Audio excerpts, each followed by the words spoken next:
Apashki. That's how I usually start my presentations, to let everyone know that we even have a different language. Unfortunately, I'm not fluent in my language, but many of the things that I am going to talk about today are going to be oral, things that I've learned from my grandparents, things that my grandparents learned from their grandparents, because traditionally that's how our history was passed down. And death and dying is a very, very touchy subject for our tribe and for tribal people, probably for people in general. And being professionals and being around death and dying, it's quite hard. I've noticed that since I've worked for the tribe for 8 years now that I'm becoming tough, I guess. I just have a new person working under me, and it's really hard. And she's been crying a lot, you know, with some of the deaths we've had close to us or some of the problems. And I just think, why am I changing? What's wrong with me? Am I getting tough? But I'm going to show you a video that we developed a couple of years ago just on communication differences in general. And then from there, I'll do some more talking and take any questions.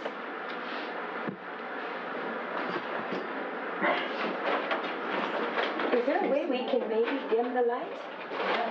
Yeah, just press it.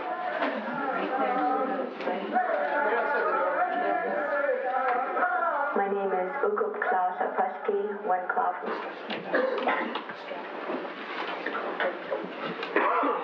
Any questions about the video? Rhonda, can you tell me how Indian people here on this reservation might feel about non-Indian people attending events such as powwows and other events? Non-Indian people are more than welcome at our powwows on both sides of the reservation. And when I'm up here speaking, I'll be speaking mainly of the Kootenai tribe, and we have Clarence Woodcock and some other people here from the Salish side, Pend Oreille side. So, but in general, many of the things I say probably relate to all tribes.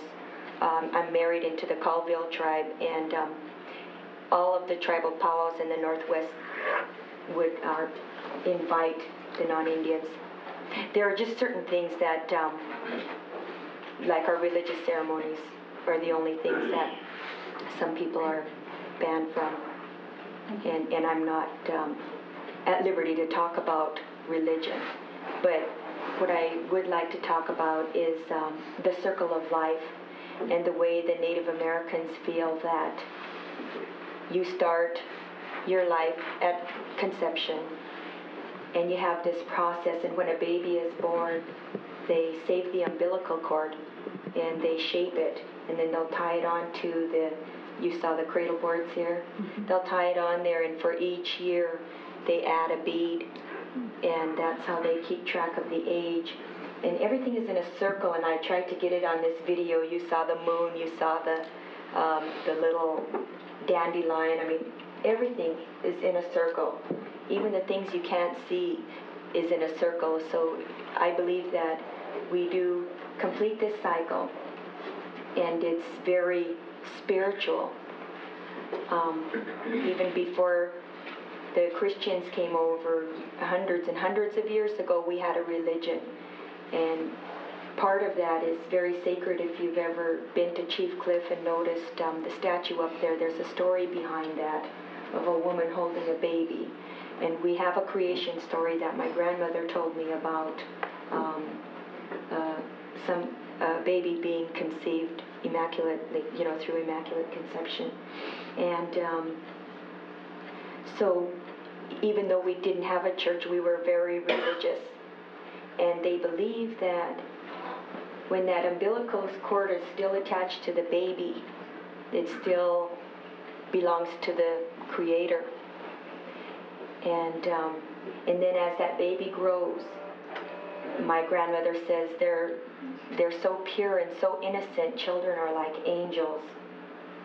And so when they say things, now this is where it gets hard for me to relay this kind of information to non-Indians. If I had probably a psychic person in here or someone like that who had these extra powers would probably relate to this, but we believe that we know when we're going to die. People start saying things, there's signs, we believe in our dreams. And children, because they are so pure and innocent, they can tell when something is going to happen, and they'll predict the future because you want to call him God or the Great Spirit, I think the same Creator, interprets these things to children. And for Indian people, because we're close and in an extended family, everyone lived together. You just didn't have the mom and dad and the kids. You had the moms and dads and aunts and uncles and everyone. The dogs had to sleep outside. You have this special relationship. And then in our tribes, it's even closer. It's just like an extended family. And now that we have 3 tribes with the Confederation here, we're all like one big family. And we all try to do what our ancestors taught us and how we let go, how we deal with death. And I remember when I was young, when I experienced death in the family, I just got so angry. But there's reasons why when we have a death in our community, we have a wake for 1, 2, or 3 nights. We don't believe in cremation, although we need to respect that person's wishes. But our elders, have certain ways. And before the Catholics came and influenced our tribal customs, they had songs to prepare this person and to help them enter into the next journey. I know some tribes go as far as leaving their food out for their people after they've passed on, because they still need the food to get to their journey. It's a hard thing, and we've never talked about it. Indians never talk about wills because they think it might be a bad sign. And the hardest thing to get across, and I know that home health has to have, is a living will. So I think it's going to be important to try to get this living will, maybe working with other tribal people to explain that to some of the older people, that this is a different kind of a will. But then that would be another touchy thing. I know I had a relative who had to be on life support, and it was kind of like, it was like the Karen Ann Quinlan case, I think. Some of the families said you shouldn't do that, God wouldn't want that, but the medical people knew differently. There's such a closeness and such a love, and I keep saying English words can't express that, because I know a lot of times my grandparents are talking and I say, interpret that to me. And they do, but it just doesn't come out in English the way it means. Have any of you felt really good when you're at the beauty parlor and somebody's playing with your head? Doesn't that feel good? Well, there's a term and a phrase in Kootenai where when you're feeling bad, and even if you're an older person, you can have someone older than you come and pet you and soothe you. And that's what happens when a person is dying or just feeling bad, but usually when someone is dying, that's why it's so special to have that closeness, that body contact.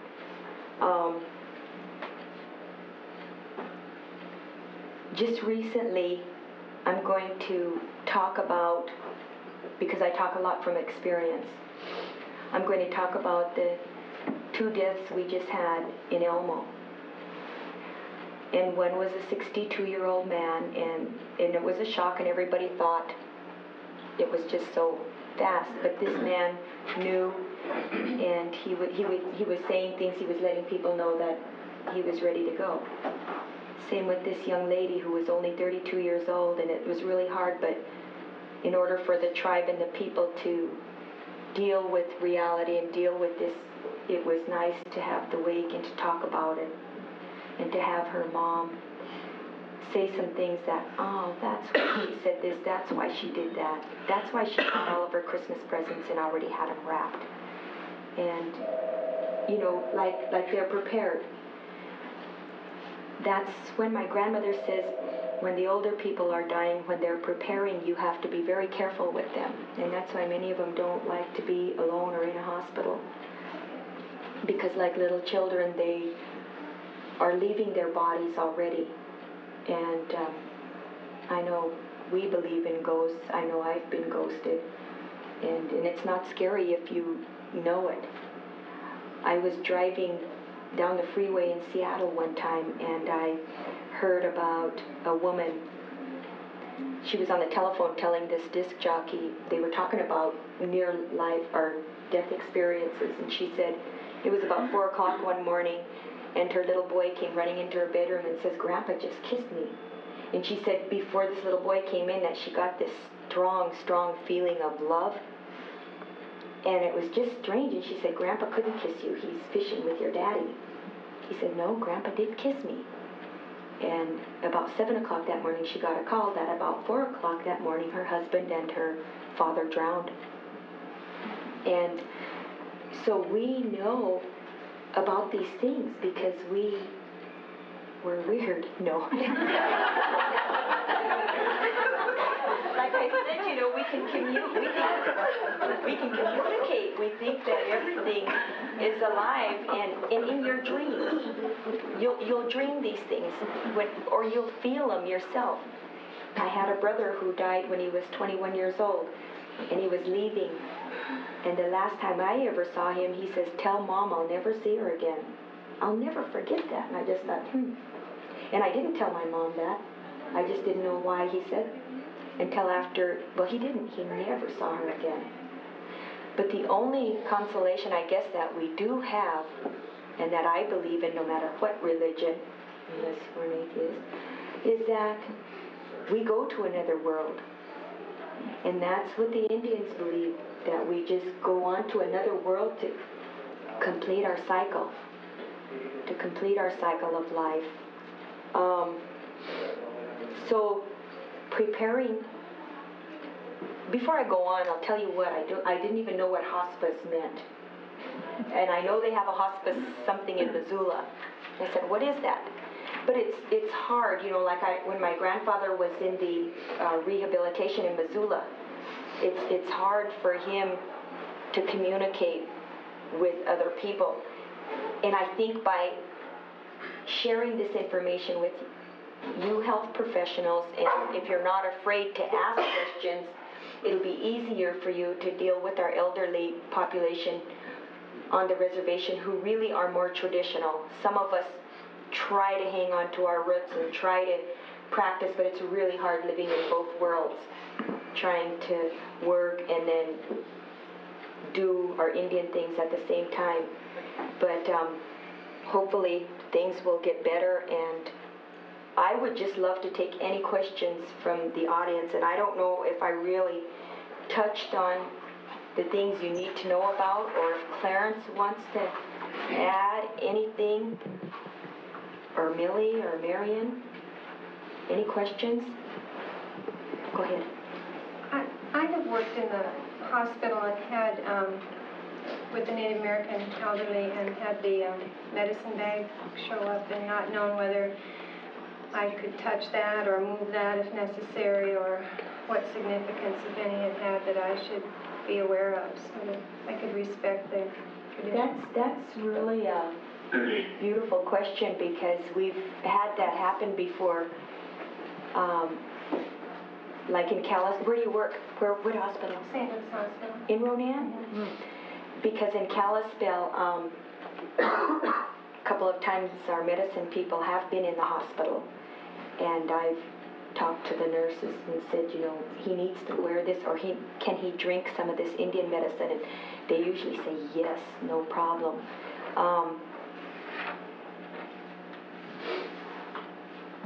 It probably depends on the person, and you know, if it's really personal, they would keep the medicine bag kind of out of sight, or So I'm not sure if was a person too sick to be asked, or? The person was not able to speak, Oh. and the bag was sitting on the stand right next to, and I was just concerned that something would happen to it, but I didn't know if I should touch it or not, or I think try to protect it. that's a really neat question, and for a PR person, especially for the hospitals here on the reservation, because you'll get a lot of, we have so many other Indian tribes here, like from Cheyenne and from Blackfeet because of our college. It would be nice to maybe just talk to the people in the hospital and, or let the people know when they're admitted that if you need us to know anything, let us know. Maybe that could even be part of the admit or whatever, some questions. You mentioned something about the statue up at Chief Cliff and the reference to the young woman preparing her Christmas gifts. How does Christmas fit into your culture? It really didn't before, not the 25th, but there is a legend about, but it was an animal, it was a deer who was born, and the whole story came down. But now, because of the missionary schools and things, Christmas fits in. Christmas fits in for most of us. Does it fit in as a planetary thing? No. No? Explain yourself, please. Well, I mean, does it fit in like seasonally with the winter solstice and the position of the planets? Or is it basically been handed down by story after story? It's only been here since the Christians came over. Oh. No, but I mean, you're the one that you were trying to tell about with the deer. She means the story. Oh, I don't know. I really don't. Like I say, I get my history, my legends from my elders. And you would have to ask them, they are the experts. Thank you. For the hospice program, would there be anything that, when they're visiting some of these people, would there be some points that they should know, especially, not, aside from the medical, about how they could work with the tribes? Would there be anything different, I guess? What exactly does hospice do? What is the goal for hospice to do through home health?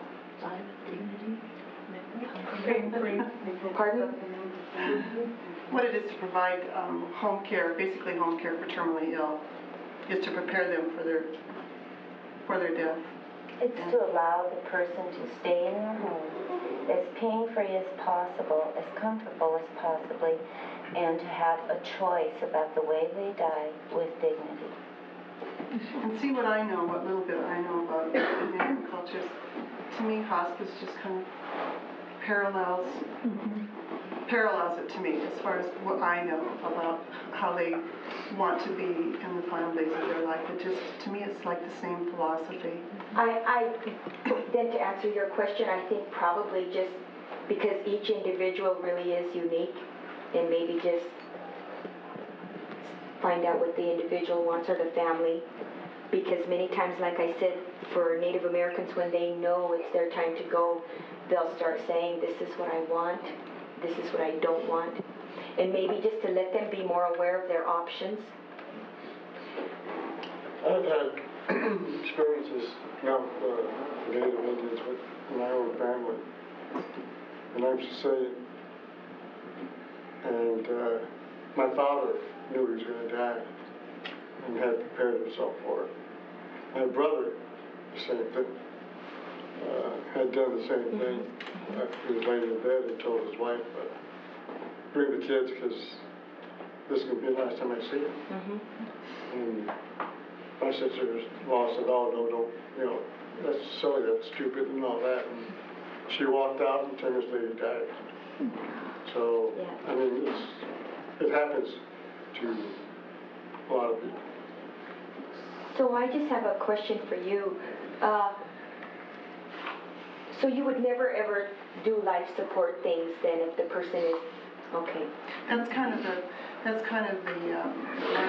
ground rule is that people who opt for hospice, there's no cure. The disease is one, and they basically just let go and live whatever time they have comfortable, and there's no more chemo and there's no more radiation unless it relieves pain. They can use that, but it's and most of them are DNRs. They don't want to be rushed to the hospital. They don't want to have blood draws and tubes poked in them and stuff like that. They want to spend whatever time they have left with their families, getting all their affairs in order. I know sometimes with the Native people, it's very important to be in the home and to stay in the home. And a long time ago, they used to always have their wakes in the home. And now a lot of the traditional Indian people still want to be in their home at least for one night before they start the wake and before they start the prayers. And it's really important. And there's a certain ceremony that, you come into your life in a cycle, in a circle. So you end your life, you kind of backtrack, and so you go out of your house, and there's a certain ceremony for that too, and the way you remove the body, has special meaning too. So all of that, if it's important and specific to that family, is everybody a hospice care person, or do you have special counselors? Linda? What do you mean, special? Do you to provide this hospice? There's counselors, there's social workers, clergy, whatever. But most of these people in here are looking at volunteering, being a volunteer. Most of our people were baptized Catholics, and so it's important to do the rosary or... Just a comment on a lot of deaths I've seen working at St. Luke's Hospital and even in Lake County Home Health. I have really found out that some that I've really noticed is that Native American people like to all come to wherever the person died before you move the body. And I mean, sometimes at the hospital we keep them 8 hours, so whoever needs to come, and they might burn incense or whatever, but I really have noticed that they, or even at their home a few times I've been there, until everybody gets there. Whereas a lot of they tend to be more comfortable going to the funeral home to see them the first time versus Native Americans tend to. They want to see them where they were. That's a good observation, and that's so true, because they say, like, just like I was telling you about the man who kissed his grandson, my grandparents tell me that as soon as you take your last breath, your spirit remains on earth or around close, for 3 days. And then they go on, and so that's probably why, it's important. It's really, really sad, but it's almost like, everybody's getting there to celebrate this person going on to the next world.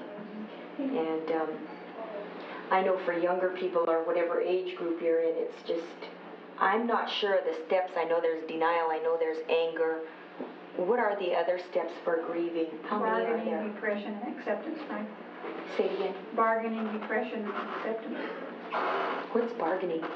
Well, they say, if I be good, will you let me live longer? Oh, or if I do okay. this, or I dedicate my life to God or something, Oh, I see.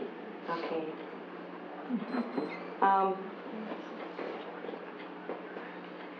I know at St. Pat's, about 10 years ago, there was an article in the newspaper where this Indian man was dying, and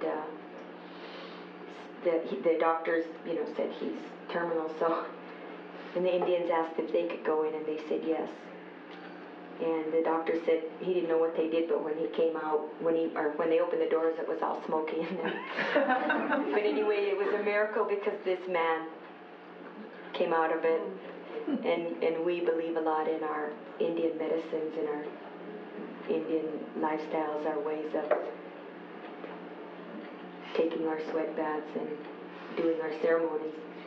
But that's one thing that we never really talk about or divulge because we just can't do it because that'll weaken the tribe. Since the Native Americans believe that the spirit stays here for about 3 days, is there anything that as healthcare providers we should not do, or how, in dealing with the person who has died after and the family preparing the body or anything like that? Is there anything that we kind of do's and don'ts about that? There probably would be just, well, I don't know. I've experienced it a few times. I had one of my elderly aunts have a massive stroke in Dayton, and then we got her into Polson,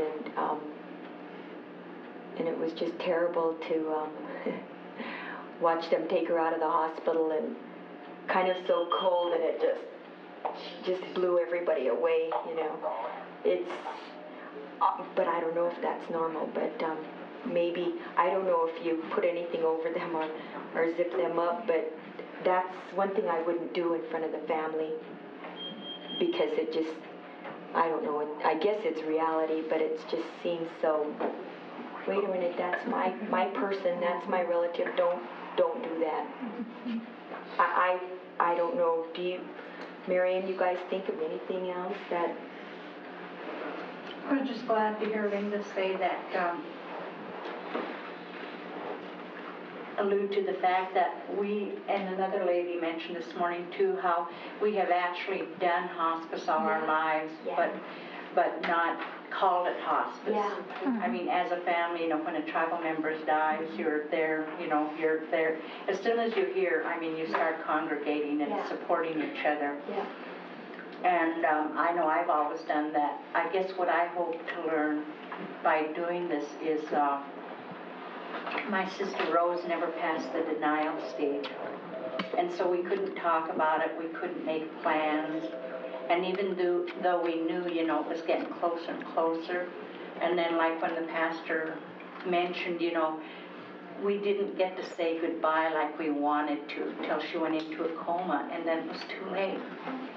And I want to be able to approach people, and I know, like with Indians, it's going to be harder because they know they're dying, and you feel like if they want to say anything, they'll say it, but I still want to be able to get people to, say their goodbyes and make their plans and stuff like that. Yeah, I think without appearing, rude and nosy and. Can I say one thing about, we talked about preparing the body. Once again, the differences I'm seeing between traditional and non-traditional Native Americans when they come to the room want to hold the hand, touch them. And rigor mortis is an ugly thing to think about, but a lot of times it sets in before. And for some reason, we think that they should be propped up with their hands across here like this. And that's really, I don't think necessarily so for Native American people, especially to have one arm down so that they can hold that hand and it can stay warm, and that's their, like you said, they touch a lot, and I do think that adds to their breathing process once the person has gone, and the people that weren't there or they came ways away. I do think positioning the person, if they're not going to be gone for 3 days, then those people do need to do that, and I think that I really found that helps with letting the other people come in and doing stuff like that. That, we think that, how many of us sit there sleeping like this, and that's kind of how we put them, and it's like, who is that? So, really a relaxed thing where they keep hands to their sides is really more how you would see that person. I think that's done now in the hospital setting. Maybe the mortuary setting might be different, but we're trained not to do that. And and propping their head right, and so their mouth is shut. Those are all, I think, important things for anybody, but especially, how people look and not removing anything. And just to have, I guess that's the reason why I think it's important to share information, to make it easier when my relative passed away in Missoula, he was brain dead, and they unhooked the machine, and he, I mean, it was terrible. Everybody wailed, and our leader sang a song, and they asked us to keep it down and to, you know, and I just didn't think that was right. It would have been nice to have a special room or something, and I really appreciate, I mean, I know Polson and Ronan probably deals a lot with our tribal people, but I think that's nice because, go ahead. Because the Indians feel that if you don't let it out, and scientists are finally finding this out, that stress kills. Right. You know, I met this guy, I went to the American Speech Hearing Association convention in New Orleans a couple of weeks ago, and this guy is an insurance person, and he says, do you know that we're doing a longitudinal study, and after so many blah, blah, blah, people over the age of 65, if one mate dies, that usually between 12 to 18 months, their spouse will go. And I said, oh yeah, I knew that. The Indians know that. That's why we're afraid. I've known so many people, not only husbands and wife. If you love someone so much and you don't heal right and you've got a broken heart, you'll go. I've seen it in 78 or so when one of our leaders, a very well-respected man, was leaving the jump dance in Elmo, and they were in a car wreck. He was killed instantly, and when his wife found out, she just gave up, and she went right after him. And this was all, somebody saw this in a dream before that there was a man and a lady crawled in the coffin, you know. So dreams are really important. So if you have a person who's ill and, you know, and they need to sleep, and, you know, whatever they dream, it's still very important. But so, yeah, it's hard, you know, and the young lady we just buried a couple of days ago, her father hadn't even been gone for a year, and people thought the doctor said something about her heart, but the people say she loved her dad so much. Tara? I was going to say, when you were saying that in the hospital, when they were saying it, when my mother was in St. Pat's Hospital, when my mom was in Charlotte, there were so many people from the tribe coming down there, and so many people, they were getting angry at us that, you know, they told us that we were too loud, that we had too many people come in their room and stuff. And she was there for a week on life support, and when, you know, I got very mad at him and told him straight up that I didn't appreciate him saying stuff like that, and I told him that if they had a problem, you know, they can take, you know, I wanted to speak to their supervisors and stuff like that, and I completely went up to the top of all their nursing staff and told them, you know, we have a lot of culture and that we need to express our feelings over this, because it happened all of a sudden, just a sudden thing and stuff, and that we will have a lot more people, because we have people out of states and stuff like that come in, and they're just getting really upset that we're so, you know, we couldn't cry all the time. We had to laugh and have a good time and stuff. We just couldn't, you know, be silent the whole time we were there and stuff. But I was going to say something else about those dreams. In '86, when my cousin Candace passed away in Missoula, I was in New Mexico, and I was up there down there visiting my father, and it was around this time, and I was sleeping, and I felt like I woke up, because someone was tapping on the window, and when I woke up, it was my cousin Candace. And I asked her, I said, what are you doing here? How'd you get up here? And she said, well, Robert bring me. And she goes, I thought I'd come by and say hi, you know, don't forget my souvenir. I asked you to get me, and I said, oh, yeah. And everything, and I just was wondering, how did you get up here? And she kept saying, I just come to say goodbye, because me and her were pretty close. And she goes, I just come to say goodbye and see if you were doing okay. And I said, oh yeah, fine. And she was saying something about her and her boyfriend was in an argument and stuff. And I was telling her, you should just go home and go to bed. It's pretty late, you know. I'll talk to you in the morning. And she said, yeah, I just thought I'd come by and say goodnight and see you later and stuff like that. And then I thought I was awake. And then I woke up and I was sweating real bad. And I looked outside and there was no footprints or nothing. And then I got scared and I was wondering what the heck that meant. We went to Albuquerque that next morning, and first thing I did, I called down to Missoula to figure out what was going on. And that same night, that exact night, she was murdered in Missoula, coming home from a party. She was murdered, and they said that they just found out it was her. About 15 minutes before I called, they identified her body, and that freaked me out really bad. And I was wondering what it meant, and my father was telling me she was coming to say that she was in trouble. She wanted your help, but you were too far away and stuff, and it really scared me and stuff. And then we had, for about 2 days after that, I went home right after that. I flew back to Missoula, and I was hearing her, she was laughing. She spent a lot of time with us at our house and stuff. She lived around the corner. I could hear her laughing, and she would cry. We could go to her mom's house and you'd pass her bedroom and you could hear her voice crying, and it really scared me, and I didn't know.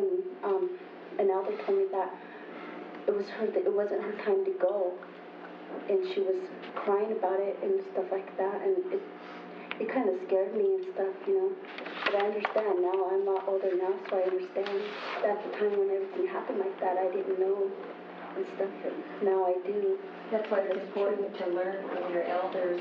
You know, a lot of our Indian people see this, but if they're lost, if they don't communicate with their parents, if their parents don't learn it from the elders, then they don't know what's happening when things like this happen, because it probably happens to all of us. I'm sure it's happened to all of you in some way or another through a Well, or whatever. I think that's what hospice is all about, that we're being made aware to listen and to help the family in any way we can, be aware of the things that this patient is trying to convey, so that we can really do the best for the family and for the patient.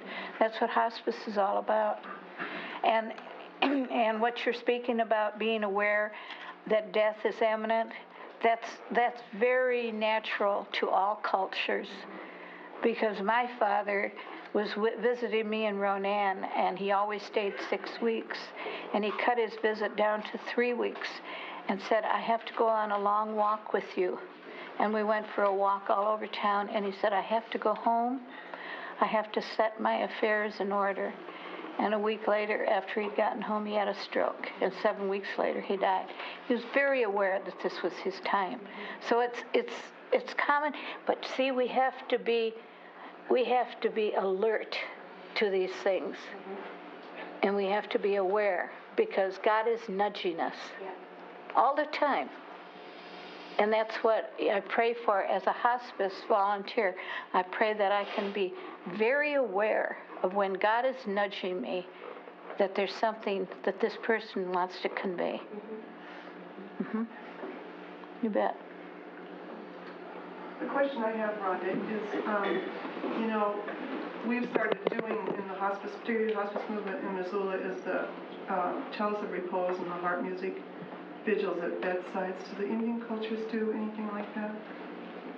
Vigils at bedside? With music or drumming or...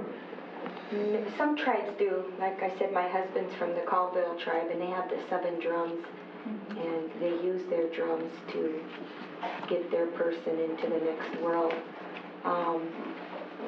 No, usually for all of the people I know in my tribe, it's been no music, quiet.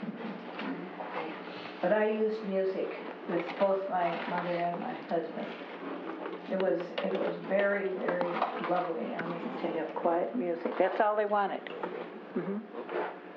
because I know, you know, your right brain is more of the, like the soothing, or if you have the music, it might be more photographing. I wouldn't know if, Clarence, anybody request music that you've experienced lately, or? No, not lately. I think a long time ago, it happened with my mom when she died, too, you know. And there were all the signs, you know, everything, you know. And so I knew, and she knew when she was going to go, and she got her stuff ready. She told me she wanted to wear this when she goes, and okay, you know. So we were, you know, in that way kind of prepared a little bit. But when she was in the hospital and when she did die, you know, she wanted me to sing a hymn for her, our burial song, Text She. So we sang that for her, you know, as she was passing. And that's the only time that I know it, because she said that happened to her grandfather, or to her dad, and to my grandfather, and other family members, that they would sing that special song when they were passing. I guess it would just be the individual, like whatever they wanted. If they wanted that song, like Millie is a member of the choir for the Salish, and it's really beautiful when they sing during the wakes. And I guess it would be okay with our cultural leaders if you are a hospice worker and you go into this home and somebody says, I request this, or I'd like somebody to sing this, that you go ahead and contact Clarence or someone from the other to go ahead and fulfill their wishes. Well, any more questions? Is that it? So I learned about hospice today. Thank you.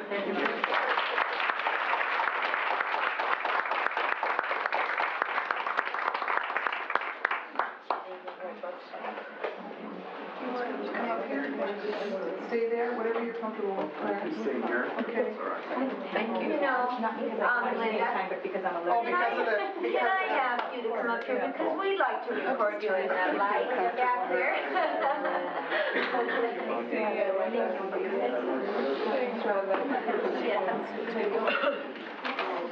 Well, you know, every culture has something. Thank you. I'm sorry, Clarence, I'm trying to get you to see. Yeah. I Okay, this is Clarence Woodcock, and he is representing the Salish tribe. I don't have a whole bunch more to add, no big secrets. No, Rhonda done a really terrific job, wonderful job, in explaining out some of the customs and ways, and those certainly apply to our Salish people too, because I guess maybe I would just, you know, one of the questions that was asked towards the end brought forth a thought in my mind, you know, when people, you know, like you caregivers are taking care of the dying, and when they do die, you know, then we have a wake. And I think I would just like to let you know that it's really would be great, would be wonderful and consoling to the family if you did go to the wake. A lot of people don't go because they don't know what it's about or if they're welcome. But I can assure you that you would be really welcome. It would make the family feel really good for you to come and be there, you know, even for a short time. Yeah. Where are the wakes usually held? In the home? No, now they're held in like a mission at the Longhouse, and in Arlie at the Indian Senior Citizen Center, and let me see, sometimes at the Parish Hall in Ronan, and let me see, at the Hall in Elmo, but they're usually at some big community hall now, but they used to be at homes. I guess maybe I'll just talk a little bit about a wake, you know, about the wakes. People, like was said earlier, they right away, as soon as people find out that somebody has died, you know, they'll immediately go to the family and offer all kinds of help, you know, just whatever way they can. And the years have changed. There's been a lot of changes over the years, where experiencing some problems in St. Ignatius area for, some people have been far away from their tradition, their customs for a long time, so they don't understand or don't know what a wake is for. And a wake is primarily for the family, for their grieving process, to begin that process, and it takes a long time. For me, when my mom died, and it took me almost 2 years to finally really accept, and then compounded with that, one of our traditional leaders from the tribe, Agnes Vandenberg, passed away a few years after my mom died, and they were close friends. And also I looked at Agnes as kind of a holder of not only our culture and traditional ways, but also as an elder that I could look up to in my family. When she died, it would seem like everything was wiped out. Wiped out to me, I was kind of devastated, because I grew up with a lot of elders around me all the time, and they slowly died over the years. And then when Agnes was gone, and then I thought, wow, that whole part of my life is gone, and never get it back. And I tried hard for years, tried to bring that back, and I didn't. It was impossible, of course. I didn't know how I could do that.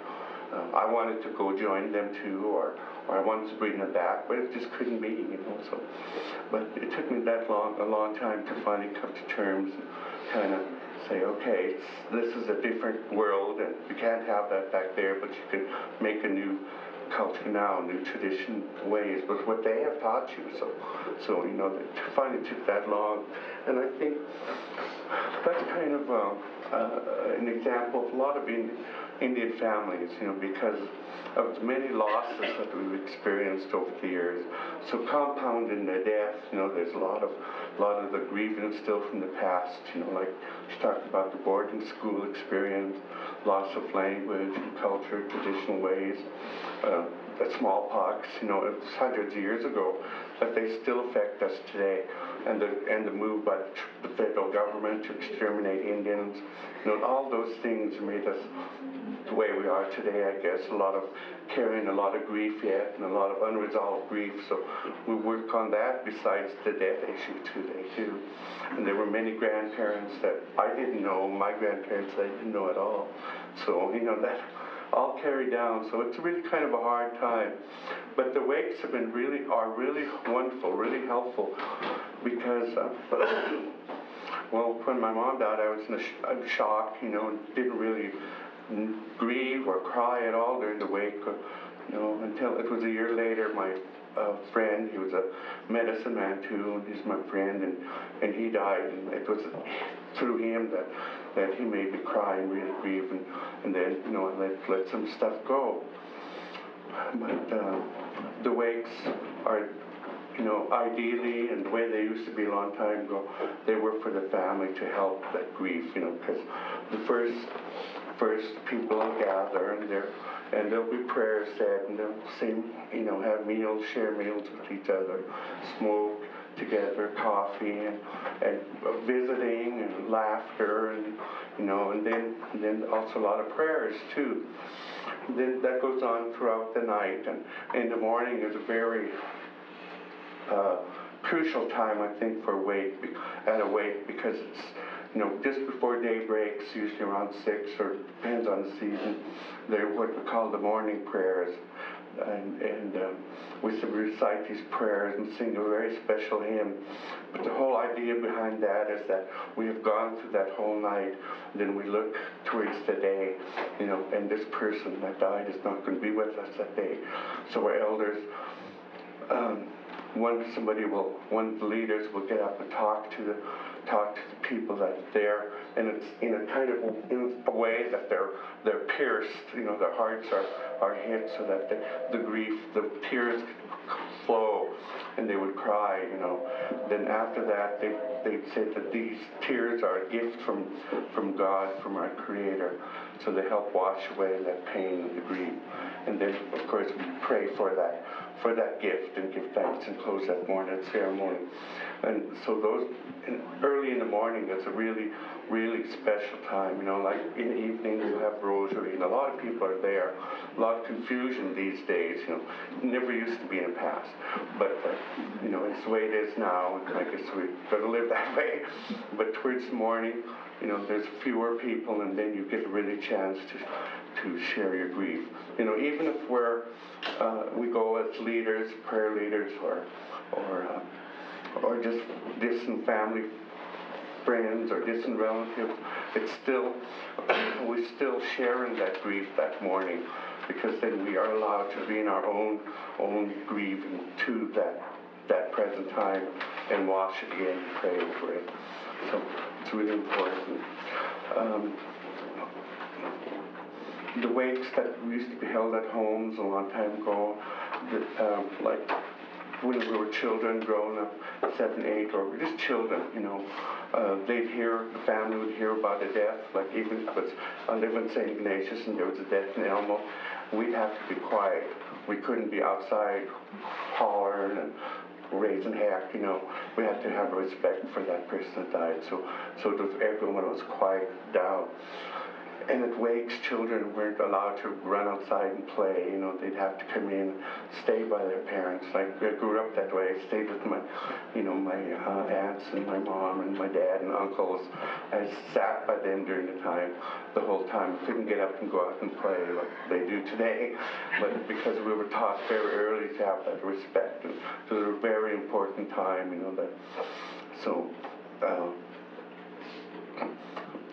just a lot of respect was shown towards the family, of caring, and giving, bringing food.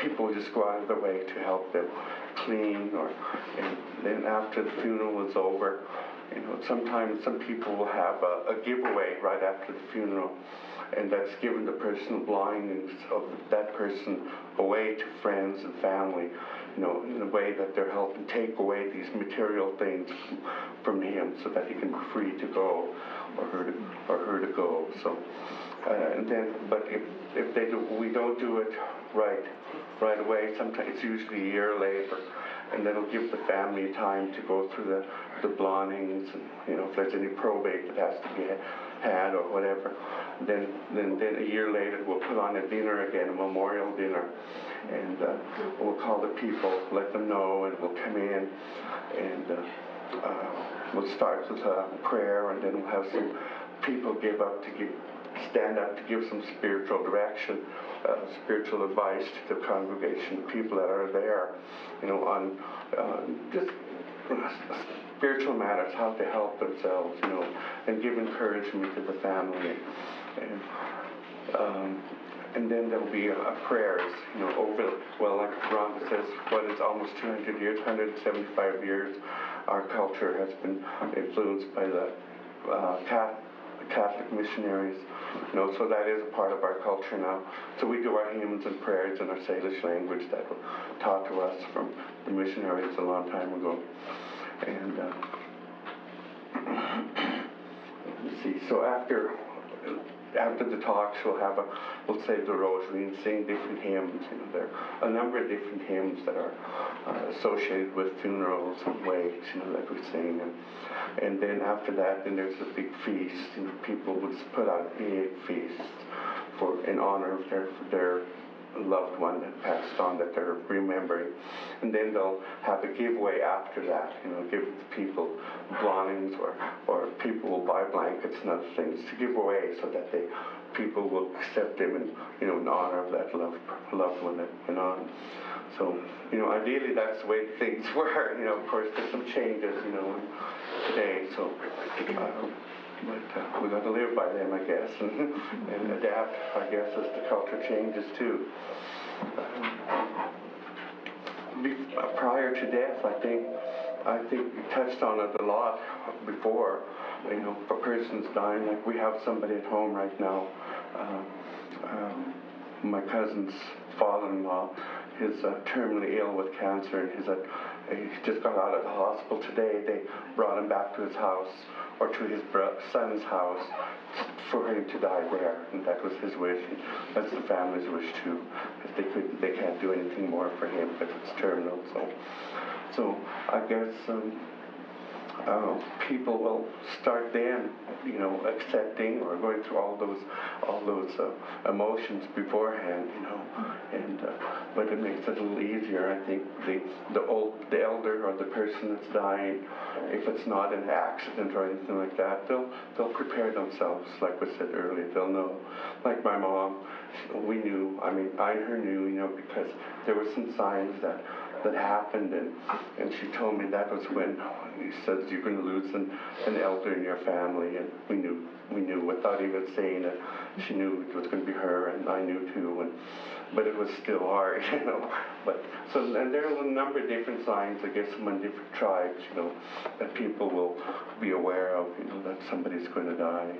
And like she said too, Rhonda said about the children, the little children, they're sometimes messengers, and our belief is that the little children and the really old, elderly, aged people are the ones that are closer to God, so we, really believe that, and we listen to them, respect what they have to say. I think, they prepare themselves, people prepare themselves, and they know. And when they go, death is not a frightening experience for them. They know that they're changing worlds, going from here into another good world. So, they're not scared. If it's not their time, and if they're earlier, or accident or something, of course it is frightening, I'm sure, people don't like that. But when it's a normal process, a normal happening, then, people accept it really easily. And it's still hard for us, but we still know that this has to change. We have to work through the process ourselves in order to get there. Let me see. I don't know what else to talk about. Maybe I could answer some questions. Yeah. I went to one of the first clients I got when I came to work last year was a Salish Indian lady, and she adopted me, so I call her my Indian mom.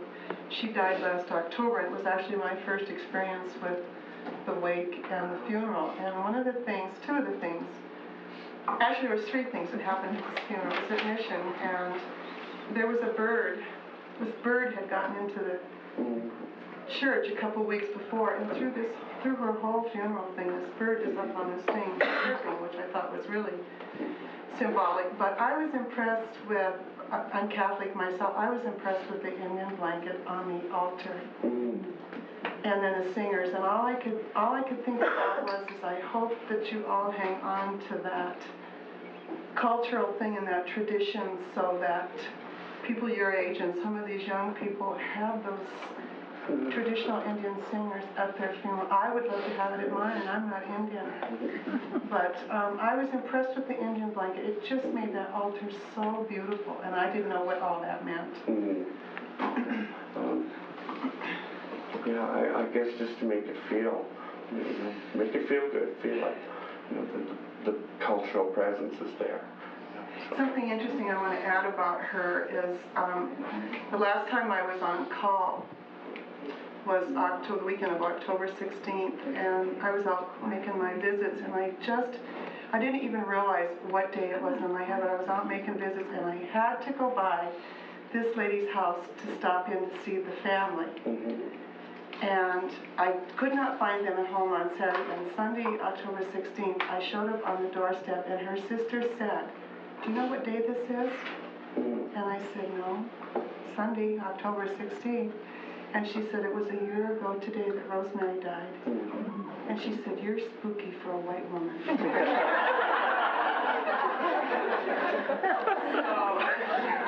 But for some reason, there was something inside me. I had to go make a visit, like a yearly vigil to that home, and I didn't even really, in my head, I didn't know it, but it was really neat.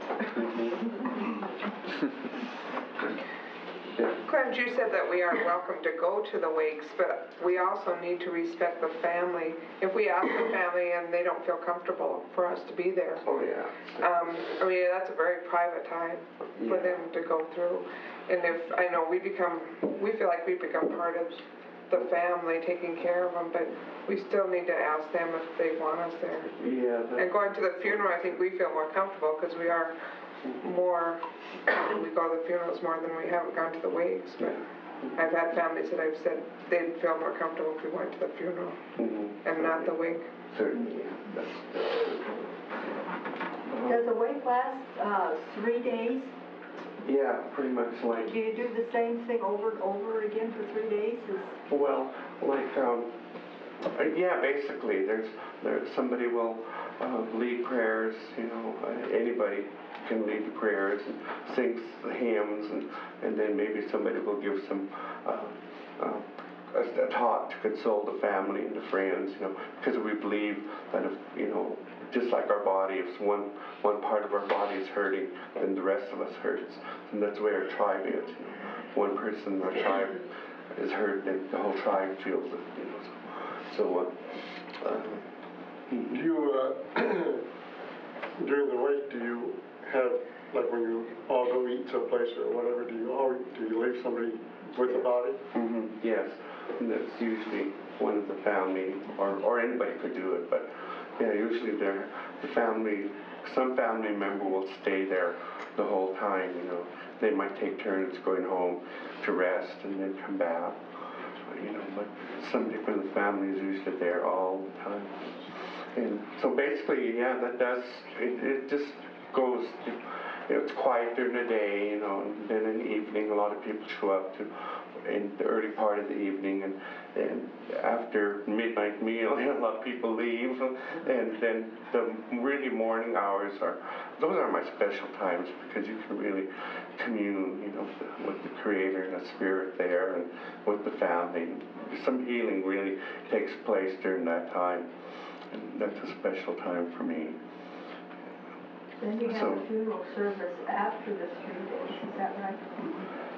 After the third day. Third day of the funeral? Usually. That depends on the family. Some people might want to have just a one-night wake, or some people might, maybe because of different circumstances, have 3 nights wake. Maybe they're distant relatives that are coming from far away and they can't get here in time. So they'll, you know, keep a wake going a little longer. It varies. When you talked about, when Rosemary said it earlier about not believing in cremation, why is this that you don't believe in cremation? I guess just because we believe in our bodies coming back, you know, the full body coming back, you know, at some time after our death.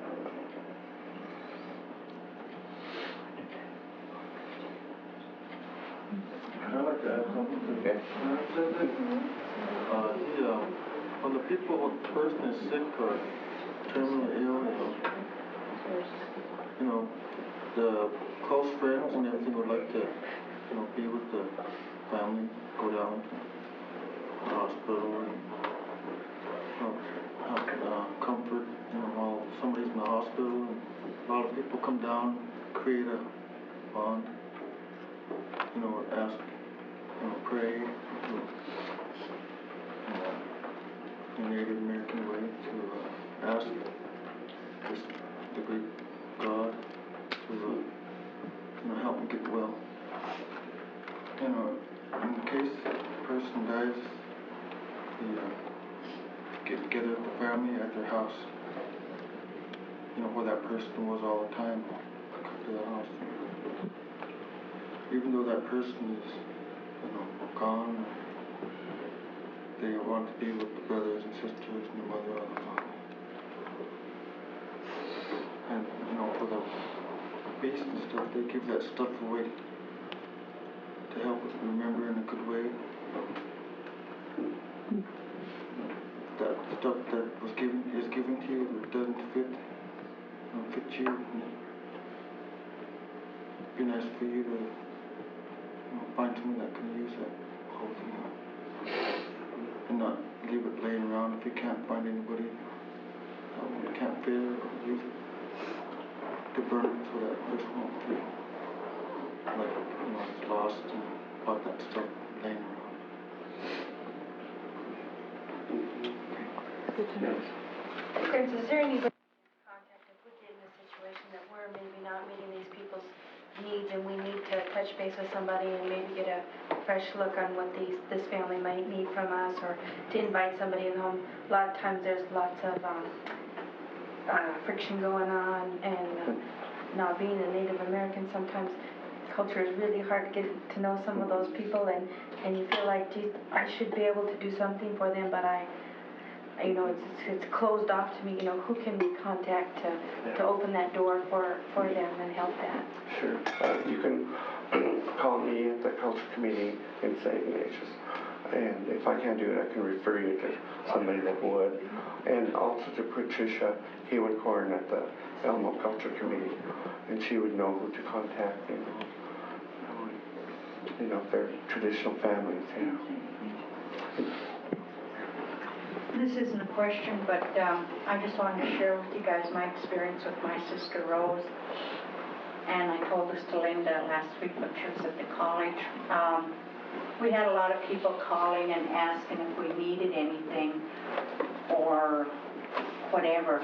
And it's really hard for us to say, yes, come sit with her for a half hour. Or yes, this hospital food is getting lousy, I like that, But if those people had just, walked in the door and said, go take a break, I would have did it. But I couldn't say over the phone, yes, would you come sit with her an hour? Or yes, would you bring me some home cooked food, I couldn't say that. But had somebody, brought that in and said, here, you need some different food, it would have been, readily and gladly accepted. That was my experience. I think, I'd like to add something. I think that people tend to call and say, now, if there's anything I can do, let me know. Instead, they should say, tell me what you want me to do. Or else do it. Or just do it. Or just do it. But if they don't do it, then say, tell me what you want. Even that is hard. Yeah, but it's better than, if there's anything I can do. Because you're not going to say yes. Because you're not going to call. I don't know, it sounds to me like with what you talked about a year later, you have a memorial service. We don't do that. And I think that it's like once the funeral's over with in our culture, all the good wishers, all the can I do for you sort of things, they disappear. A week after the funeral, it's like, where are all my friends when I could use them now? And we don't do things. I mean, we go through our anniversary griefs and stuff, but I think that having a memorial service a year after, or just to get together, I don't remember where I heard this, but somewhere else in some other culture, they do this. And it helps the grief process. It helps to get it out and talk about it. And I think we really lack in our white culture, because we tend to be there all in force when someone is dying, or actually when they die. They don't always be there when they're dying. At the time of the funeral, everybody comes to the funeral and hugs and kisses, and if there's anything I can do for you, give me a call. And then they disappear. And I think that's one of the unique things about the Indian culture, is because it goes on. I don't see families abandoning and friends abandoning like they do in our culture. And that's why we're going to have hospice volunteers, right? Right. Linda, that period is called when the casseroles stop. When the casseroles stop. Clarence, I just wanted to clarify something. It was brought up about the medicine bags in the hospital and stuff. And I didn't really hear an answer. Was the answer that we would want to talk to that person particularly? And I understand, what they're saying, because even at Hot Springs, going to the pools there, sometimes you'll see things hung and stuff like that. And what I'm wondering is, like they were saying, if that bag is there and it needs to be moved for a reason or something, is there a reason not to do that if you can't ask that person if they're I think it's out of respect that that question's asked, and I'd really like to. Okay. I think there are two types, first of all.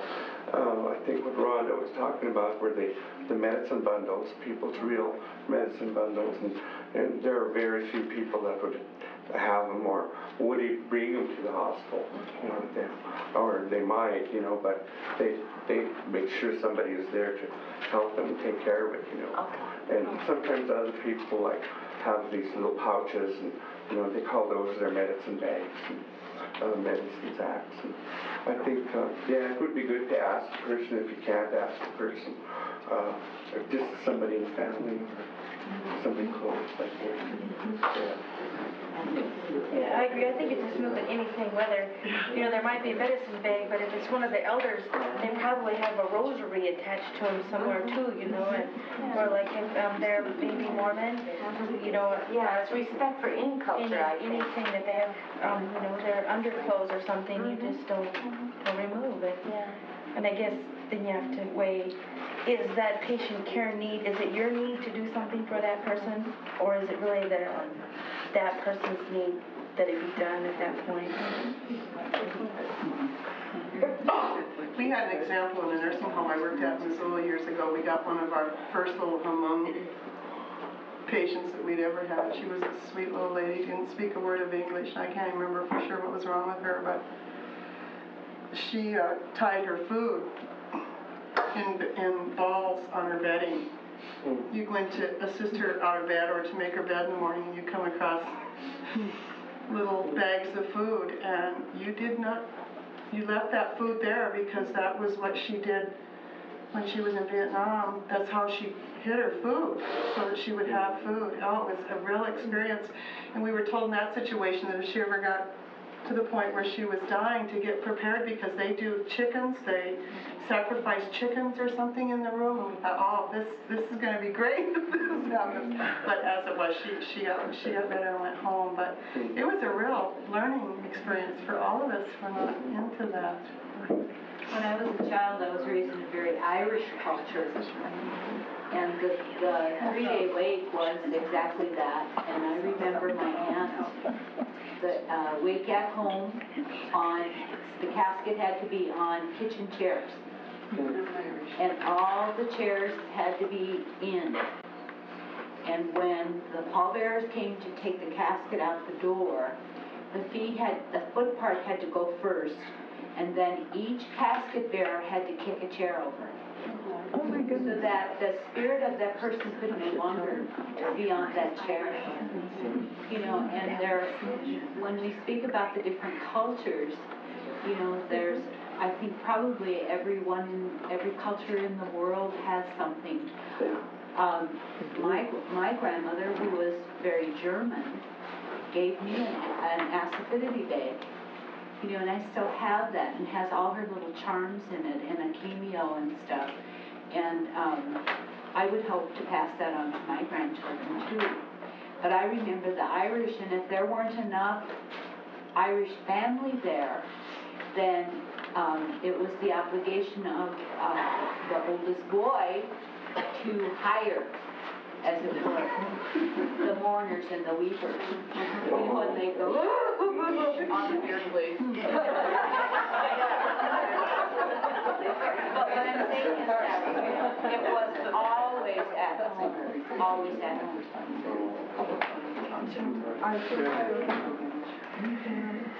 We used to have similar custom here for the whalers. I mean, there were some, little elderly ladies that would really wail, really try. And that would help everybody too. Help That's them. what it does, is it starts to breathe.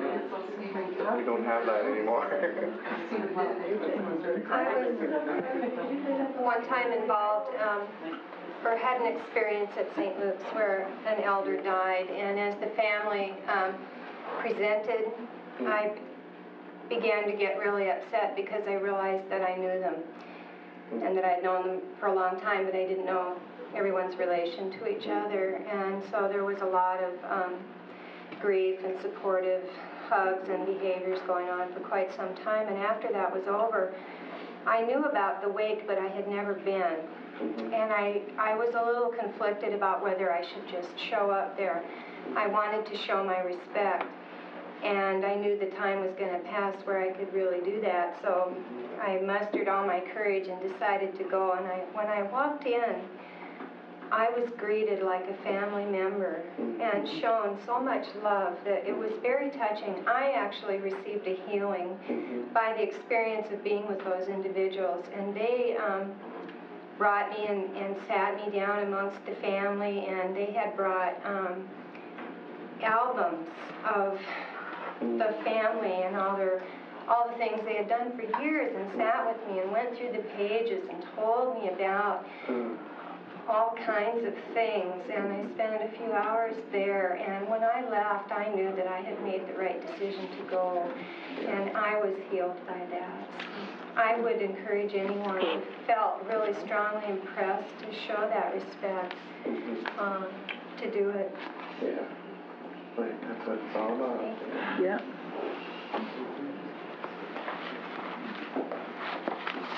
I don't have anything more. Oh, just one other thing that happened here is at the rest home. It was quite a few years ago, but one of the tribal elders, Madeline Couture, was, in the rest home, and she was dying, I guess, too, and she had some kind of rash on her arms, and they asked me, or some friends of the family asked me if I had any Indian medicine for it, and I did. I got it ready for her and sent it up. But the nursing home wouldn't let her use it because they didn't know what it was. But it would have helped her, I know. So I think, we have a lot of Indian medicines yet that people know how to use, and they help people too, so be aware of that too.